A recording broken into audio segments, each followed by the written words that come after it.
저희의 마음과 생각을 주장하시고 무엇보다도 모든 여건을 허락해 주신 것을 진심으로 고맙고 감사합니다. 이 시간 주 앞에 간구드립니다. 주님 도와주셔서 저희가 이 시간에 합당한 마음으로 하나님의 말씀을 받게 하시고 또 주의 뜻 가운데 합당한 기도를 통해서 하나님께서 저희를 통해서 이루시고자 하는 주의 뜻을 성취하는 그와 같은 기도를 드릴 수 있도록 도와주시기를 간절히 간구합니다. 힘이 무죄하고 무능하고 무기력합니다. 주님의 도우심이 필요합니다. 약속하신 대로 능하게 하시며 위로부터 주님의 영으로 충만하게 채우시고 지혜와 명철을 더하셔서 주께서 지체들을 세우고자 그와 같은 말씀의 사역을 수행하실 때 온전히 성취하셔서 존귀와 영광과 기쁨을 누리시고 우리 모두에게 큰 유익과 복을 주시기를 간절히 간구드립니다. 이런저런 사정으로 참석지 못한 지체들을 기억해 주시고 그들의 마음이 늘 주님과 주님의 말씀과 주님의 형제자매들이 모여있는 이 거룩한 집회를 기억할 수 있도록 도우시기를 간절히 간구드리고 이 시간을 하나님 아버지 손에 온전히 의탁드립니다. 모든 말씀을 우리 주 예수 그리스도 이름으로 기도하옵나이다. 아멘.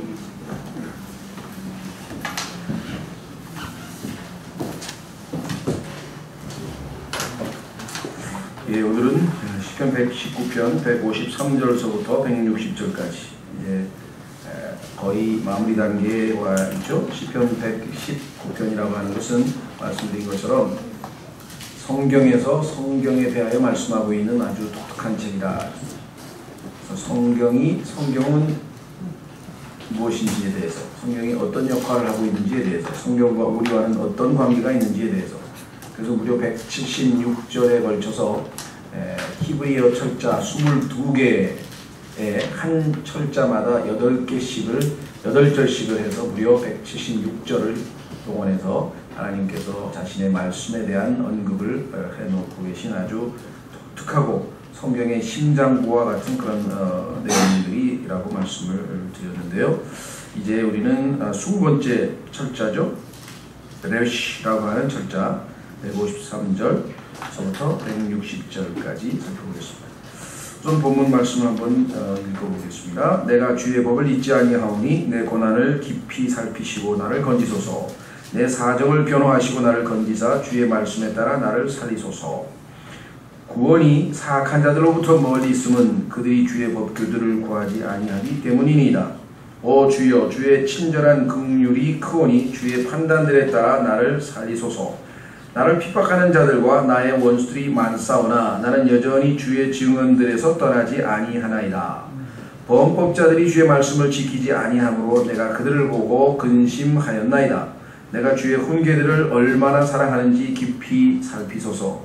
오 주여, 주의 인자하심에 따라 나를 살리소서. 주의 말씀은 처음부터 진실하오니 주의 의로우신 판단들은 모두 영원히 지속되나이다. 아멘. 오늘 말씀해 보니까 154절에 보면 내 사정을 변호하시고 라고 해서 이 변호라고 하는 표현이 우리가 일종의 법적인 용어와 관련돼서 나왔네요. 그렇죠? 법정에서 자신이 한 주장을 옹호해 주는 거, 뒷받침해 주고 하는 것이 바로 변호자가 하는 역할이죠. 요즘에는 이제 변호사라고 하는데요. 예. 그래서 신약 성경에서도 요한 1서에 보면은 우리 하나님 보좌 우편에 우리를 위한 변호자께서 계신다는 사실을 우리에게 분명하게 밝혀주고 있습니다.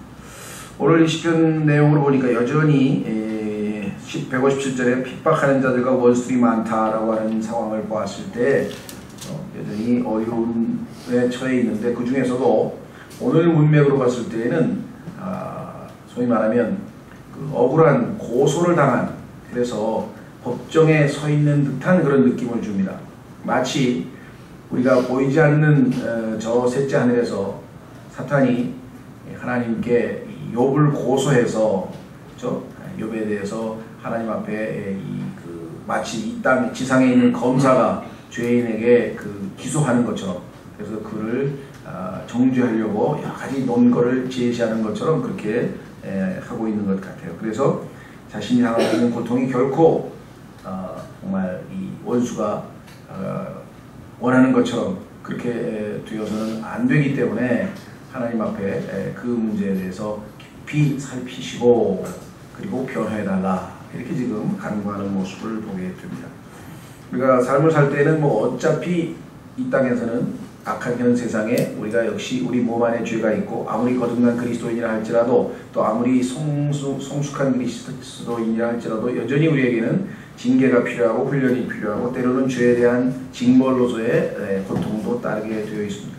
이 모든 상황에서 하나님께서 결국은 우리를 우리 주 예수 그리스도의 형상으로 그렇죠? 점점 빚어가셔서 하나님의 뜻을 이루시고 결국은 합력해서 소원을 이루실 텐데 그 모든 과정 속에서 우리가 너무나 인간적으로 너무나 거대한 또는 힘든 일이고 또 문제이기 때문에 감당하기 어려운 그런 처지에 놓여 있을 때 오늘 이 시편 기자가 어떤 방식으로 해서 그와 같은 위기를 넘어갈 수 있었는지를 우리가 교훈을 얻을 수 있고 또 배울 수 있는 것 같습니다. 우선 153절, 154절에서 이 시편 기자는 하나님께서 주님께서 자신의 변호자가 된다고 하는 사실을 굳게 믿고 있고 또 신이 자신을 건져낼 수 있는 능력이 있는 분임을 신뢰하고 있는 모습을 고백하고 있죠. 예. 자, 그래서 153절에 내가 주의 법을 잊지 아니하오니 이렇게 되어 있는데요. 사실 우리말 번역에 있어서는 제가 이렇게 시비를 걸려고 하는 의도가 전혀 없고 그것은 우리말은 우리말대로 또 살려야 되겠지만 영어 성경의 순서로 보면은 사실은 내 고난을 깊이 살피시고라고 하는 기도가 먼저 나옵니다. 사실은 이는 내가 범하기 때문입니다. 이렇게 이제 되어 있는데 그래서 사실은 처음에 먼저 사실은 이제 기도가 나왔다는 사실을 여러분들이 좀 기억하셨으면 좋겠어요. 그러니까 내가 주의 법을 잊지 아니하오니 그러기 때문에 기도를 들어주십시오. 이렇게 우리는 번역이 되어 있는데 우리말은 어순이 또 그렇게 되면 더 자연스러울지 모르겠죠. 그러나 내 고난을 깊이 살피소서 그리고 나를 건지소서 이는 내가 주의 법을 잊지 아니하기 때문입니다. 이게 이제 뭐랄까요, 좀 딱딱하지만 직역이 되겠어요. 그래도 이 의미를 살펴볼 때는 그 순서대로 따라가면 조금 더 의미가 살아날 수 있겠다 이렇게 생각이 됩니다. 그러니까 지금 고통을 당하고 있는 상황에서 제일 먼저 주님 앞에 나아가서 요청드리는 것은 뭐냐, 이 내가 지금 당하는 고통이 정말 이게 마땅히 당해야 될 고통인지 하나님께서 한번 판단해 주시기 바랍니다. 그래서 한번 과연 이 고소자가 고소하고 있는 증거가 내가 이러이러하기 때문에 마땅히 고통을 당해야 됩니다 라고 했던 그것이 맞는 것인지, 하늘에서 벌어졌던 재판에서도 보면은 하나님께서 욥에 대해서 칭찬을 하니까 욥에 대해서 아주 이 사탄이 아주 고소하는 장면이 나오죠. 그래서 계시록 12장 10절에 따르면 이 사탄의 여러 가지 칭호, 이름, 명칭들 중에 하나가 고소자입니다. 고소자. 하나님 앞에 가서 밤낮 고소를 하는 거예요, 우리를. 그때마다 우리는 변호자 되시는 예수 그리스도께서 그 죄값은 제가 십자가에서 다 치루었습니다. 그 죄값도 제가 다 치루었습니다. 그 죄값도 제가 다 치루었습니다. 결국은 그 변호자 덕분에 여러분과 제가 이제껏 아직도 이렇게 떳떳하게 하루하루 살아갈 수 있고, 그렇기 때문에 우리가 예수님의 보배로운 피로 우리의 양심이 정결케 되어서 살아계신 하나님을 계속해서 섬길 수 있다.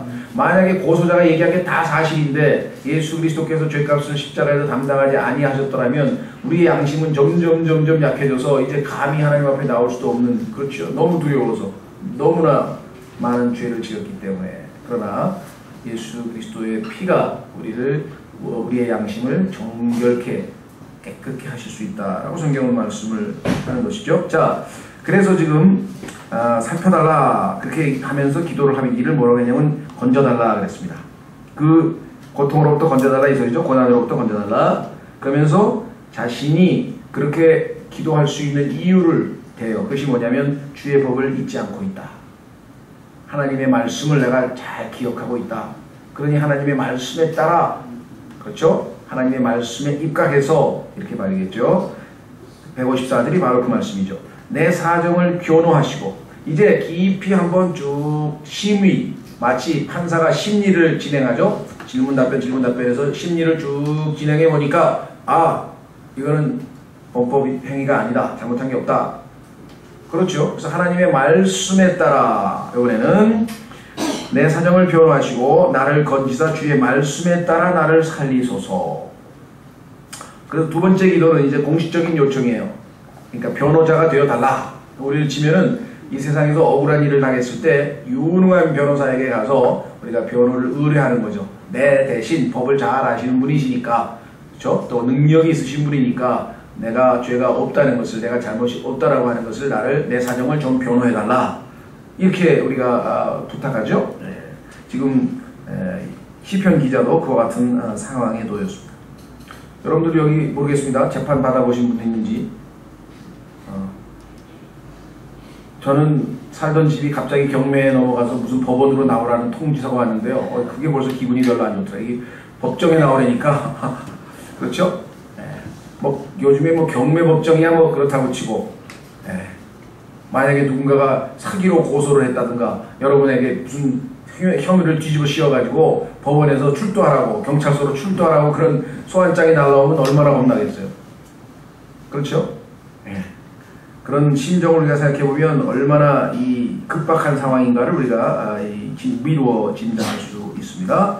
그래서 내 사정을 변호해 주십시오. 왜? 주님은 능히 변호해 주실 수 있는 능력이 있으신 분이시니까, 유능한 변호자이시니까, 인류 역사 6,000년간 변호자로서 계시면서 단 한 번도 이 마귀에게, 이 고소자에게 패한 적이 없으신 그러한 유능한 변호자가 되신 분이시죠. 자, 그래서 나를 건지사 주의 말씀에 따라 나를 살리소서. 그래서 건진다고 하는 표현이 두 번 나왔는데, 신학적으로 건진다는 말이 무슨 뜻이냐 조심하셔야 됩니다. 건진다고 하는 표현이 마치 고난 자체를 없애달라고 하는 그런 기도로 오해하시면 안 돼요. 우리 그리스도인들이 잘못 오해하고 있는 것은, 우리가 처해 있는 상황에서 벗어나, 상황은 그대로 있어요. 고난은 그대로 있지만 거기에서 하나님은 벗어날 수 있는 길을 열어주시는데, 그걸 잘 모른 채로 고난 자체가 없어지기를 그렇게 아주 기도한다면 우리는 잘못 기도하는 것이죠. 자, 고린도전서 10장으로 가보시면 우리의 하나님께서 우리에게 신약적 의미에서 건져주신다는 것이 무슨 뜻인지로 확인해 볼 수가 있습니다. 신약적 의미에서의 건지심은 무슨 뜻인가?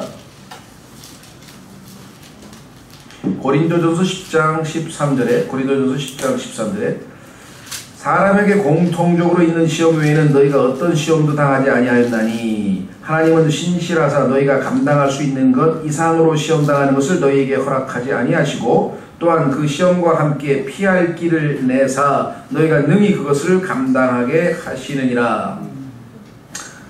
하나님께서 건지신다고 하는 것은 피할 길을 내신다는 의미로 신학적으로 우리가 해석을 해볼 수가 있겠습니다.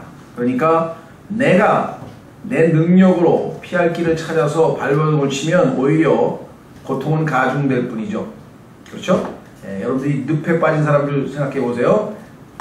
자기 혼자 빠져나가려고 발버둥 치면 더 늪 속으로 점점 더 깊이 들어갑니다. 소리를 질러서 누군가에게 도움을 요청해서 손을 내밀어서 외부에서 누군가가 잡아 끌어줘야지만 살아날 수 있죠. 자, 그래서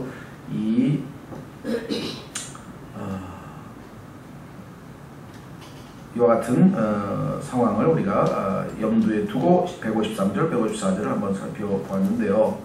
최근에도 제가 우리가 평상시에 살다 보면은 그렇게 무슨 법원에 갈 일까지야 별로 없을지 모르지만 요즘 하도 이 세상이 이제 복잡하다 보니까 별거 아닌 것 같고도 그냥 걸핏하면 이 고소를 하고 명예훼손도 하고 많죠.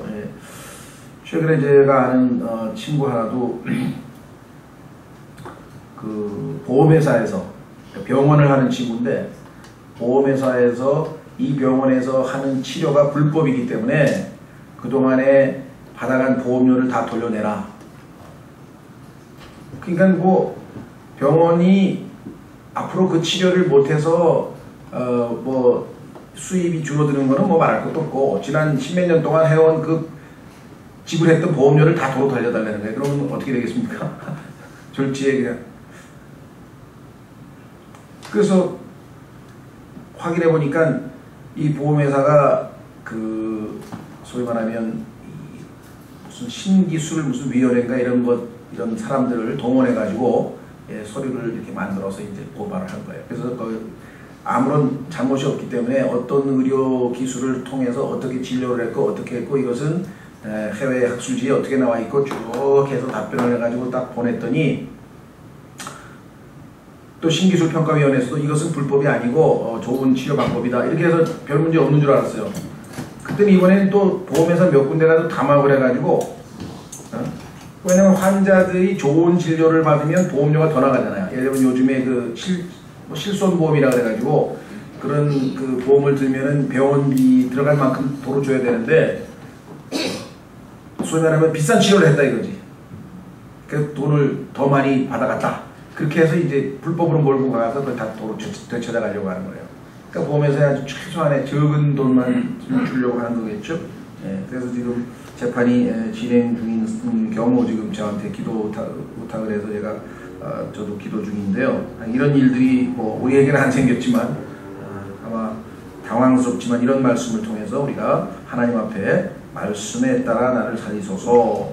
그렇죠? 155절 5절서부터 구원이 사악한 자들로부터 멀리 있으면 그들이 주의 법규들을 구하지 아니하기 때문이다. 자, 여기서는 사악한 자들하고 그 다음에 이 시편 기자를 대조해 보면 좋겠어요. 하나님의 법규를 구하지 않는 자와 하나님의 말씀을 사랑하는 자. 159절에 보면 내가 주의 훈계들을 얼마나 사랑하는지 깊이 살피소서.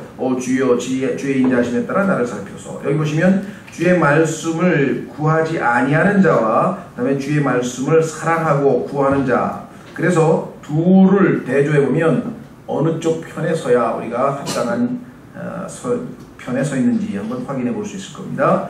155절은 구원이 사악한 자들로부터 멀리 있으면 그들이 주의 법규들을 구하지 아니하기 때문이니이다. 오 주여 주의 친절한 긍휼이 크오니 주의 판단들에 따라 나를 살피소서. 그 다음에 157절에도 역시 또 다른 그 아까 얘기했던 사악한 무리들이죠. 나를 핍박하는 자들과 나의 원수들이 많사오나 이들은 나는 여전히 주의 증언들에서 떠나지 아니하나이다. 그러니까 155절 끝부분에 법규들을 구하지 아니하는 자와 157절에 핍박과 원수들로 인한 어려움 속에서도 여전히 하나님의 말씀을 잘 지키고 있는, 그렇죠? 증언들에서 떠나지 아니하는 자 둘 대조가 되겠죠. 그 다음에 158절을 범법자들이 또 나왔어요. 주의 말씀을 지키지 아니하는 자 158절에 나왔죠. 반면에 159절에 내가 주의 훈교들을 얼마나 사랑하는지 깊이 살피소서. 그래서 하나님의 말씀을 두고 어떠한 태도를 취하는지, 어떠한 반응을 보이는지, 어떠한 자세로 임하는지 이것에 따라서 인간의 생사화복이 결정이 되는데 그 중에서도 그리스도인들도 마찬가지입니다. 하나님의 말씀에 어떠한 태도를 취하느냐에 따라서 우리의 신앙생활이 평탄하고 하나님의 인도하심을 받고 열매 맺는 삶을 살고 우리를 통해서 하나님께서 기쁨을 얻으시고 동일하게 구원받은 하나님의 자녀이기는 하나 하나님의 말씀에 대해서 첫째 등한시한다, 소홀히 한다. 히브리서에 보면 말씀을 소홀히 해서 다 흘려 떠내보냈어. 똑같이 하나님의 말씀을 주일날 들었습니다. 어떤 사람은 그 말씀을 간직하고 있습니다. 그 간직한 말씀이 싹이 납니다. 그 간직한 말씀에서 열매가 맺습니다. 그래서 삶에서 변화가 오고 사람들이 우리 안에서 일어나는 주님의 일들을 보고 하나님께 영광을 돌립니다. 성경에 마태복음 5장 16절에도 그렇게 나와요. 그런데 똑같이 하나님의 말씀을 들었는데 다 흘려버렸어요. 다 떠내려버렸어요. 그래서 그 구원을 소홀히 하고 말씀들을 흘려보낸 자들에 대해서 히브리서 2장에 강력한 경고가 나와 있는 것을 보게 되죠. 됐죠? 자, 오늘 155절 구원이 사악한 자들로부터 멀리 있으면 그들이 지금 이 사람을 괴롭히고 있지만 그들을 하나님은 구출하지 않습니다. 하나님은 오히려 박해당하고 있는 이 시편 기자 하나님의 말씀을 사랑하는 자를 구출하시죠. 그들이 주의 법규들을 구하지 아니하기 때문입니다. 오 주여 주의 친절한 긍휼이 크오니 주의 판단들에 따라 나를 살리소서. 하나님께서 주의 친절한 긍휼이라고 하는 표현이 나와 있네요. 주의 친절한 긍휼. 자, 성경에 따르면 하나님의 긍휼과 하나님의 인자하심, 저 159절에 보면 주의 인자하심에 따라 나를 살리소서 말했죠. 친절한 긍휼과 인자하심은 쌍이 평행선으로 항상 붙어 다녀요. 자, 한번 성경이 너무나 많은 구절이 있지만 대표적인 구절 하나 확인해 보고 그 다음으로 넘어가겠습니다. 시편 51편 1절로 가보시면, 시편 51편 1절에 가시면 다윗이 죄를 짓고 하나님 앞에 그 유명한 회개의 기도를 드리는 장면이 나오죠. 시편 51편을 보면 제목 자체가 그렇게 되어 있죠. 악장에게 준 다윗의 시, 그가 밧세바에게로 들어간 뒤에 대언자 나단이 그에게 왔을 때 지은 시, 하나님이 보내신 대언자로부터 지적을 받고 회개하는 시를 지었죠. 오 하나님이여 주의 인자하심에 따라 내게 긍휼을 베푸시며, 하나님 나를 불쌍히 여겨주십시오. 나를 동정심으로 대해주십시오. 불쌍히 여겨주십시오. 긍휼을 베풀어 주십시오. 근거가 뭐냐면 하나님의 성품이에요. 어떤 성품? 인자하신 성품. 인자 그러니까 우리는 좀 어떻게 이 의미가 조금은 뭐라 그럴까요? 뚜렷하게 들어오기보다는 그냥 좀 과격하지 않고 또 이 막 폭력 같은 행사하지 않고 뭐 그런 의미에서의 인자하심 이런 게 좀 들어오죠. 영어로는 조금 더 의미가 쉽게 들어올 것 같아요. loving kindness라고 그랬는데 love 사랑과 친절하심이 같이 있어요. 그러니까 느낌이 더 우리에게도 더 쉽게 다가설 수가 있겠죠. 하여간 인자하심에 따라 내게 긍휼을 베푸시고 주의 친절한 긍휼이 풍성함에 따라 내 범법들을 지워주소서. 이 친절이라고 하는 표현이 성경에 보면 자주 나오고 그 하나님의 친절하심이라고 하는 표현이 신약에도 나옵니다. 하나님께서 우리를 얼마만큼 친절하게 대하셨는가 한번 확인해 보겠습니다. 디도서로 가보시면 디도서 3장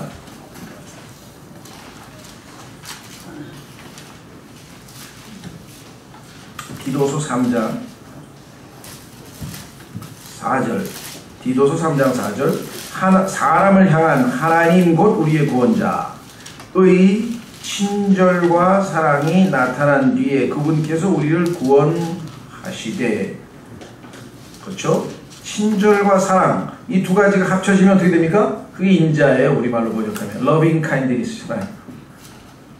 그렇죠? 자, 다시 시편으로 오시면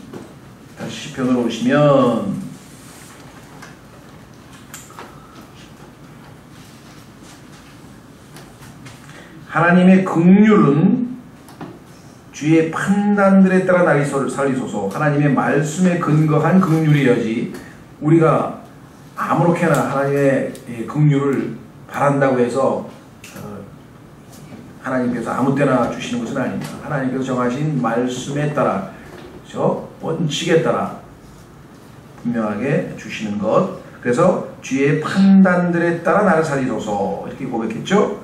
157절 나를 핍박하는 자들과 나의 원수들이 많사오나 나는 여전히 주의 증언들에서 떠나지 아니하나이다. 157절에서 우리가 얻을 수 있는 교훈, 진리는 무엇인가?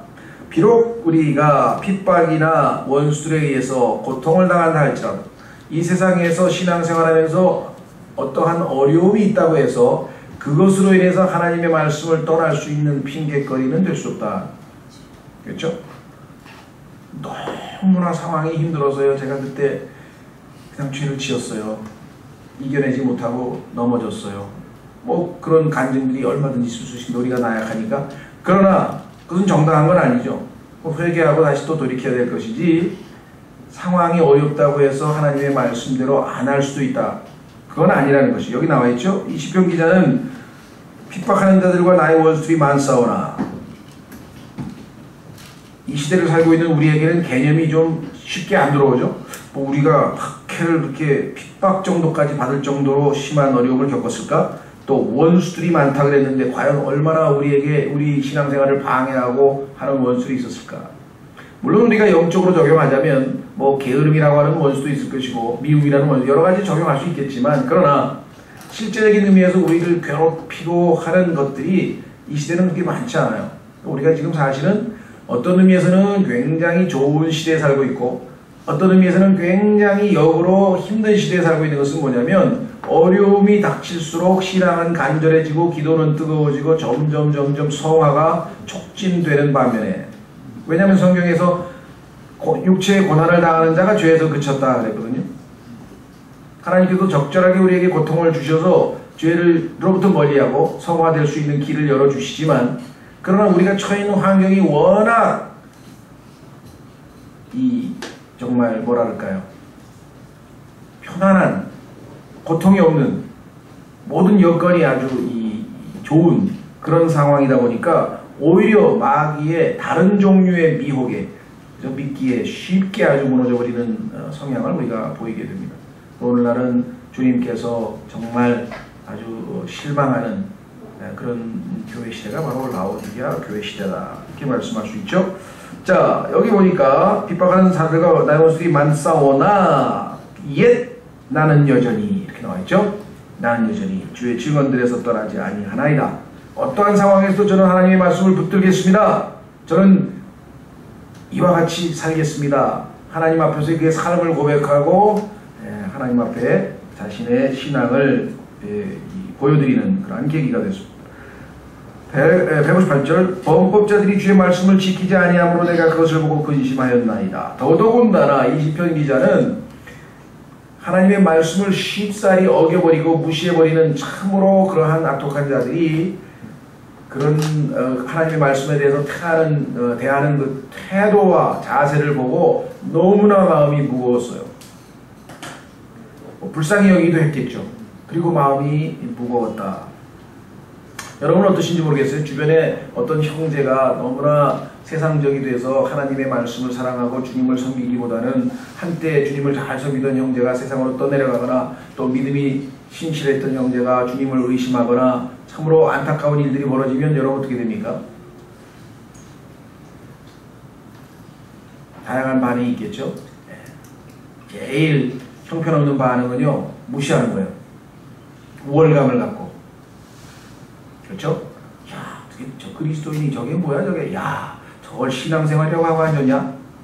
라고 하는 교만한 마음과 우월감을 갖는 것은 가장 최악의 상태고요. 평범한 그리스도인이라면 불쌍히 여기겠죠. 정말 안 됐다. 나도 조심해야지. 섰다 하면 넘어진다 그러는데 저 형제가, 저 자매가 한때는 참 뜨겁고 열심히 생활하다가 어떻게 저렇게 됐지? 또 분노하는 사람도 있어요. 저런 주님의 은혜도 모르는 형제 자매 같으니라고 하면서 이제 또 분노가 또 끓는 분들이 계시겠죠. 하여간 다양한 형태요. 그 중에 가장 이상적인 것 같아요. 이거 근심하는 거예요. 그래서 어떻게 근심하면 안타까우니까, 그죠? 마음이 무거우니까 하나님 앞에 토로하고 기도하겠죠. 자, 뭐 같은 종류는 아니지만 성경에 보면은 이와 같이 주변에 하나님의 말씀과 어긋난 삶을 살 때 우리가 취할 수 있는 여러 가지 반응이 있는데, 그 중에서 예수 그리스도는 주님의 집을, 그렇죠? 기도의 집이라고 하나님이 말씀하신 곳에서 장사하고 있는 자들에 대해서 아주 분노하셨습니다. 필요한 일이죠. 주님의 분노는 거룩한 분노였고요. 또 사도 바울도 아테네에 가서 그리스에 있는 수도죠. 요즘도 그 수도인데요. 거기 가서 또 보니까 얼마나 많은 우상들이 있는지 도시 전체가 우상에게 다 빠져버렸어요. 그것을 보고 막 너무나 영이 괴로워가지고 막 의분해서, 그렇죠? 어떻게 이렇게 무지몽매할 수 있을까? 심지어는 너무나 신들이 많아서 나중에는 보니까 잘 알려지지 않은 신, 우리가 잘 모르는 신도 하나 만들어가지고 올려라. 그래서 바울은 그것을 계기로 해서 너희가 잘 모르는 신이 누군지 내가 지금부터 가르쳐주겠다 해서 복음을 전하는 그런 계기로 삼았던 것을 우리가 보게 되죠. 자, 그래서 158절은 아주 정말 뜨거운 주님을 향한 그러한 질투, 이걸 거룩한 질투라고 할 수 있고, 또 합당한 태도다, 이렇게 볼 수 있죠. 예수님도 사도 바울도 그런 적이 있었습니다. 그 다음에 159절, 내가 주의 훈계들을 얼마나 사랑하는지 깊이 살피소서. 여러분과 제가 이와 같이 고백할 수 있었으면 얼마나 좋겠습니까? 여러분들은 어떤지 모르겠네요. 주의 훈계들을 얼마나 사랑하는지 깊이 살피소서. 성경을 많이 안다는 뜻이 아닙니다. 성경을 많이 알고 지식을 쌓고 달달 외우고 굉장하다, 많이 안다, 이게 아니라 여기 나와 있는 것은 사랑하는 거예요. 주의 훈계들을 사랑하는 것. 머리가 아니라 마음으로 하나님의 말씀에 접근하는 것이겠죠. 그래서 여기 또 깊이 살피소서. 아까도 지금 깊이 살피란 말이 153절에 자신의 고난을 깊이 살펴달라고 했는데 이번에는 자신의 마음을 한번 헤아려달라. 하나님께서 한번 깊이 조사해 보십시오. 심리해 보십시오. 과연 내가 주님을 진정으로 사랑하고 있는, 주님의 말씀을 진정으로 사랑하고 있는지 한번 살펴주십시오. 그러면서 오 주여 주의 인자하심에 따라 나를 살리소서. 자, 아까는 154절에는 156절에는 주의 판단들에 따라 나를 살리소서 그랬어요. 근데 이번에는 주의 인자하심에 따라 나를 살리소서. 양면을 우리가 잘 살펴야 되겠죠. 하나님께서 우리를 살리셔야 되고, 이 살린다고 하는 표현은 에베소서 2장 5절에서 퀴크닝, 살린다는 말과 하나님의 은혜와 밀접한 관계가 있다고 지난번 수요일날 말씀을 드렸는데, 그렇죠? 신약적으로 얘기하자면 살려달라는 얘기는, 구약에서 말하는 살려달라는 얘기는 신약적으로 얘기하면 은혜를 베풀어달라는 뜻인데, 은혜를 받을 자격이 없는 사람들에게 주는 하나님의 호의하네요. 자격이 없는데 하나님께서 은총을 베푸실 때 그것을 우리가 은혜라고 하는데, 그 은혜의 근거는 뭐냐면 첫 번째는 하나님의 성품이에요. 인자하신 성품. 그렇다면 인자하시기 때문에 하나님께서는 누구에게나 막 은혜를 그냥 막 무조건 다 나눠주시는가? 그건 아닙니다. 반드시 하나님의 판단들에 따라, 말씀에 따라 우리에게 은혜를 베풀어 주시는 거예요. 그렇죠? 이 두 가지를 잊지 마셔야 됩니다. 우리는 하나님의 사랑에 대해서 엄청나게 강조하다 보면 하나님의 의로우심과 거룩하심을 놓칠 수가 있고, 또 하나님의 의로우심과 거룩하심에 대해서 지나치게 강조하다 보면 하나님의 사랑을 놓쳐서 아주 율법주의적인 바리새파가 되어버릴 수도 있다. 균형 잡힌 신앙. 하나님의 인자하심이 내가 은혜를 받을 수 있는 가장 기초가 되지만, 그러나 그거 하나만으로 되는 게 아니라 하나님은 인자하시니까 뭐 내가 좀 실수를 하든 뭐 막 살든 대충 살든 뭐 항상 베풀어 주실 거 아니야? 그렇게 착각하고 사는 그리스도인들이 너무 많아요. 그러나 하나님은 자신의 말씀을 어기실 수 없는 분입니다. 확인해 보겠습니다. 이사야서 8장 20절.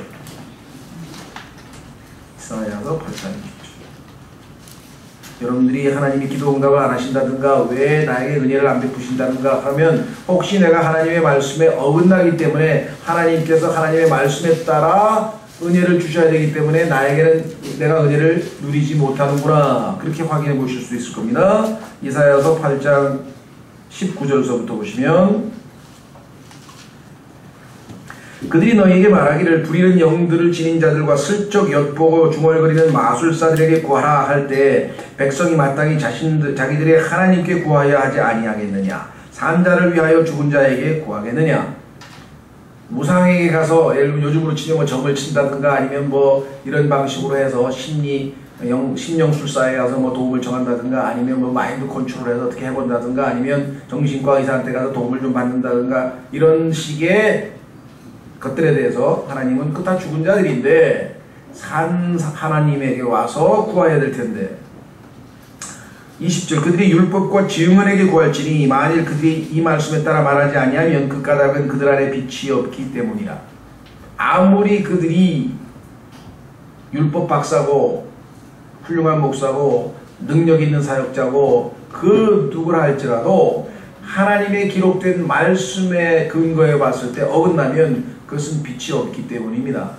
하나님은 그런 사람에게는 은혜를 베풀 수가 없죠. 그 말씀을 순종했다가는 오히려 아까 악한 자가 구원이 하나님의 구원으로부터 멀리 떨어져 있다고 한 것처럼 삶에서 여러 가지 어려움에서 구출되는, 그죠? 건지심을 받지 못한다라고 성경은 분명하게 말씀을 하고 있습니다. 자, 그래서 우리는 두 가지 하나님으로부터 살림을 받고 구약으로 치면 살리심을 받는 방법, 신약적으로 얘기하면 은혜를 받는 가장 기본적인 그 근거는 첫째는 하나님의 인자하심이요, 둘째는 하나님의 판단들이다 라고 하는 두 가지를 기억하시면 되겠고요. 마지막 말씀은 160절 주의 말씀은 처음부터 진실하오니 주의 의로우신 판단들은 모두 영원히 지속되나이다. 주의 말씀은 처음부터 진실하오니 할 때 이 처음부터라고 하는 말은 두 가지 적용이 가능하겠죠. 첫 번째는 창세기부터 계시록에 이르기까지 모든 말씀이 다 하나님의 말씀은 진실하다. 이런 말씀도 되겠고, 여기서 처음부터라고 하는 말은 창세기 1장이 처음이란 단어가 나오잖아요. in the beginning. 그렇죠? 그러니까 창조로부터 시작해서 영원까지 이런 의미로 봤을 때도 가능합니다. 실제로 성경에 보면 그와 같은 표현이 처음이라고 하는 표현에서 나오는 것을 우리가 확인해 볼 수 있죠. 확인해 보겠습니다. 잠언 8장 23절. 잠언 8장 23절에 보시면 예수님께서 자신에 대해서 이렇게 표현을 하시죠. 잠언 8장 23절. 잠언 8장 23절. 영원부터 처음부터 또는 땅이 있은 이래로 내가 세워졌노라 할 때 여기 보시면 처음부터의 의미가 영원부터 땅이 있은 이래로 두 가지로 해석이 되는 것을 우리가 성경을 통해서 확인해 볼 수가 있습니다. 자, 그래서 우리가 시편 160편에서 볼 수 있는 것은 하나님의 말씀은 일부만 진실한 게 아니라 처음부터 끝까지, 그렇죠? 창세기부터 계시록까지 포함해서 물론이고 창조로부터 하나님이 영원까지, 영원한 그 경륜이 다 완성되는 그때까지 통째로 전부가 다 하나님의 말씀은 진실되다는 의미와 주의 의로우신 판단들은 모두 영원히 지속되나이다. 시간적으로, 그렇죠? 하나님의 말씀 전체가 진실되다는 말과 하나님의 말씀은 항상, 그렇죠? 요즘에 하나님의 말씀을 자신의 그 시대 상황에 맞추어서 적절하게 아주 갖다가 잘못 해석하는 사람들이 있는데요. 그렇죠? 예를 들면 성경에 따르면 가장 쉽게 예를 들면 성경에 따르면 자매님들이 교회에서 하실 수 있는 역할은 많이 있습니다. 젊은 자매들을 가르칠 수도 있고 약간 여러 가지 섬김도 있고 사역도 할 수 있어요. 근데 문제는 성경에서 말씀하시는 교회에서 여자들이 가르치지 못하도록 한 것은 하나님께서 지으신 창조 질서에 따른 것이고, 사람들을 공개 석상에서 특히 남자들 앞에다 놓고 말씀을 가르치는 것은 하나님의 질서에 어긋나는 겁니다. 근데 지금 요즘에 보면은 여자 목사님들 뜨시는 분들이 꽤 있더라고요.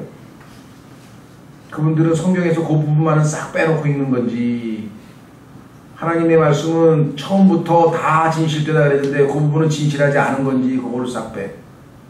그렇죠? 그러나 너무나 많아요 지금. 그렇죠? 교회에서도 마찬가지잖아요. 왜 모르니까 이게 비판하려고 하는 게 아닙니다. 얘가 쉽게 들 수 있는 것이, 그렇죠? 분명히 성경에서는 집사는 한 아내의 남편이어야 되고, 그럼 왜 자매님들에게 집사란 말은 왜 붙입니까? 하나님이 성경에 써놓은 게 그렇게 전혀 의미가 없는 거냐.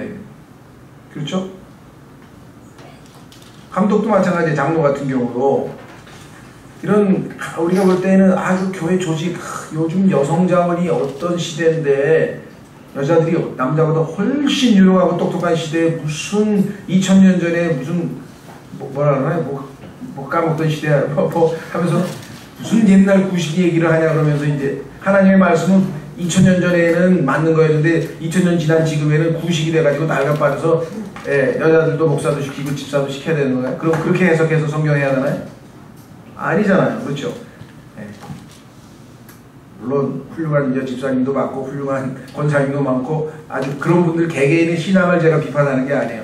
왜 성경에 명백하게 하나님의 말씀으로 규정되어 있는 것조차도 그렇게 가볍게 대하느냐, 보통 심각한 문제가 아니라는 것이죠.